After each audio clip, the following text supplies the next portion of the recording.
নমস্কার। আজ আমরা উপস্থিত হয়েছি বাপুজীনগর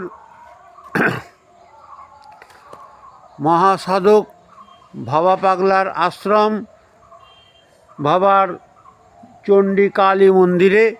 এখানে মহারাজ ভাবা পাগলার নির্মিত যে আশ্রম, সেখানে স্বয়ং মহাদেব নীলকণ্ঠ মহাদেব তিনি এখানে বিশেষভাবে বিশেষ দেবরূপে পূজিত।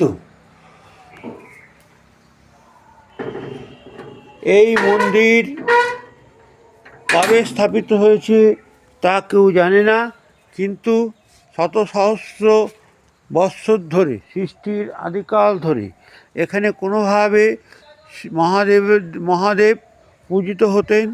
তাই আজকে বিভিন্ন হাত পেরিয়ে বিভিন্ন যুগ সন্ধিক্ষণ অতিক্রম করে স্বয়ং দেবাদিদেব মহাদেব এবং শ্রী শ্রী মা চণ্ডী মহাচণ্ডী কালী রূপে এখানে পূজিত হচ্ছেন। এই পরম পুণ্যময় স্থানে আমরা প্রবেশ করেছি। এখানকার যিনি মহারাজ বিজয়ানন্দ মহারাজ, তিনি সকলকে বিশেষভাবে সবসময় আদর, ভালোবাসা, প্রীতির দ্বারা আচ্ছন্ন করে রাখেন এবং তাদের মনোবাসনা পূরণে শ্রী শ্রী মায়ের কাছে সবসময় প্রার্থনা করেন।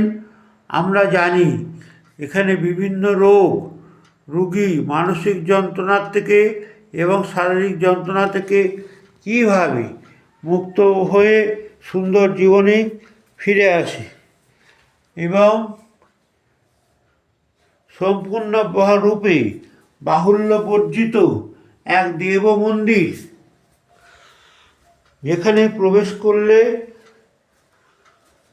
দেহ মনের পবিত্রতা শতগুণ সহস্রগুণ বর্ধিত হয় এবং দেব মাহাত্ম্যে লীন হওয়া যায়।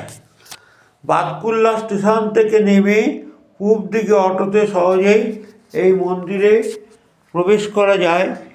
আপনারা সকলেই